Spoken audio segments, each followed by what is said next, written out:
Peace and love, black family. This is the Prince of Pan-Africanism, Dr. Umar Johnson, Black America's #1 certified school psychologist. I am live in San Salvador with my good brother Chris. We are at the landing site of Christopher Columbus. We all know who that was, a man who erroneously has been given credit for the founding of the so-called New World. You cannot find a place that is already inhabited by other human beings. You cannot discover a place that has already been found by other human beings. Christopher Columbus is significant and unique in both African world history and European world history because it was Christopher Columbus who began in 1492 the rise of global white supremacy. Had he not been given directions, specific instructions, in fact, a map from our African ancestors on how to get here to the so-called New World, had he never been given that information from our people, he may have never arrived, and white supremacy may never have existed. White power may currently not be in control of the planet. Christopher Columbus, a man whose origin is still subject to some speculation, but a man whose acts, without question, are not subject to speculation. When he arrived in the so-called New World, which is the Caribbean and the Americas, he is responsible for decimating the native population by more than 50%. Christopher Columbus was also charged, many people don't know this, he was charged for crimes against humanity when he returned back to Europe. Even members of his own crew took issue with the bestial and inhumane way in which he treated the native Africans who got here. And the reason we can say Native Africans instead of Native Americans, because according to Christopher Columbus's own journal, his own law, his own words, he said that he found black-skinned, nappy-headed people who looked just like the ones he saw in Africa. And for those of you who don't know, without question, Christopher Columbus visited Africa before he came to America. He did not find anything. He was taught how to get here. Why our ancestors told him that, we will never know. Why did our ancestors let the white man into Africa freely to do whatever he wanted? We don't know that either. But what we do know is that Columbus coming here was no accident. In fact, it is general knowledge on the western coast of Africa that there are certain winds, certain currents, that if your ship can catch one of them and just go along with the pace and direction of the wind, it will bring you to the Caribbean, and it will bring you to Central South America and even North America. Africans have been the first to circumnavigate the globe. We are the first people in every continent. So it is impossible for a white man who didn't come out of the caves until thousands of years after we had built the highest civilizations. It is impossible for humanity's youngest child to have discovered anything when humanity's oldest child, the African, had already been everywhere. Columbus, and the reason why he continues to be celebrated by white people, white history, white scholars, and white scientists, the reason why they refuse to concede that he did not discover America is because he is the central driving force responsible for the white man's current rule in the world today. Prior to Columbus coming here, white people thought the earth was flat, and that if they go too far, they would fall off. Prior to Columbus coming here, Europeans didn't think it was possible for them to survive the temperature and the so-called diseases and the animals and the so-called natives. They didn't think they could survive it. So Columbus was able to prove to the white man that not only could you survive, the so-called New World, Not only could you reach it without falling off the tip of the earth, but that you could dominate it as well.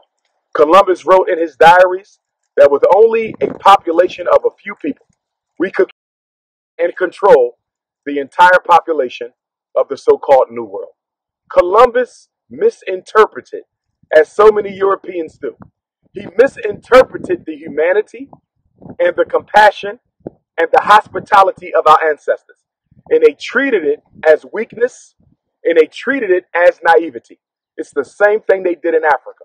And because our people were so humane and so genuine to Columbus and his crew, Columbus and his crew, not being humane, took that as a sign that they would be able to dominate the brothers and sisters here. And that's exactly what they did, creating a genocide, a so-called Holocaust in the New World, the likes of which we had not seen until after Columbus's death. So, brothers and sisters, we need to be crystal clear that we are not to support Columbus, not just because his so-called founding of America was a lie. We know that. But we also cannot support Columbus because his so-called landing in America was the catalyst for the rise of global white supremacy. And more importantly, there is evidence that suggests that Columbus had Africans on his ship, that there were black people who took the journey with Columbus, who had already ventured to the New World before. And it was those Africans who were most responsible for him getting here. Columbus, if you were to describe him with an adjective, I don't know if there's an adjective that could properly convey what he did to us. Exterminationist, a terrorist, because that's exactly what he did.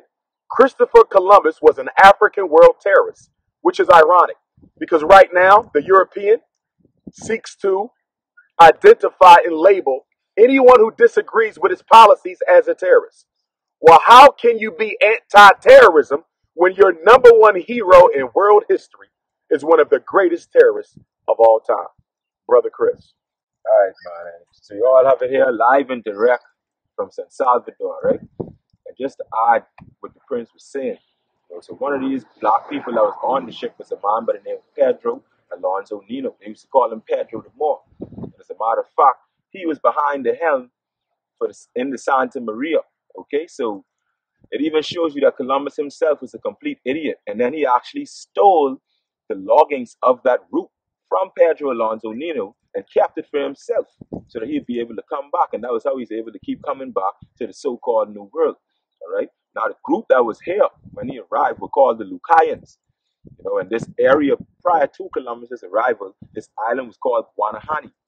All right. And a lot of Bahamians been asking me, and I might have to break your heart, sorry, digress, but this actually is the island where Columbus landed. And if you read his journals, he describes the island pretty well. And one of the things that stands out is he says that the island was mostly water in the middle. And only two islands really fit that description in the modern day Bahamas.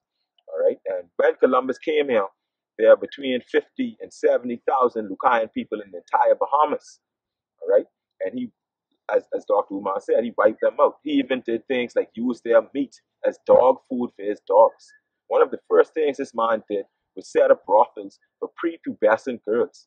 There's absolutely no way, nothing good that we have to say about Christopher Columbus. And of course, we here in San Salvador, and the gracious people who live here in San Salvador, who ancestors slave and toil on this land, they got to drive past this monument every day. And there's absolutely nothing here to commemorate our Ma'afa being the African Holocaust, or even the Holocaust of other indigenous peoples all around the world on this side of the world.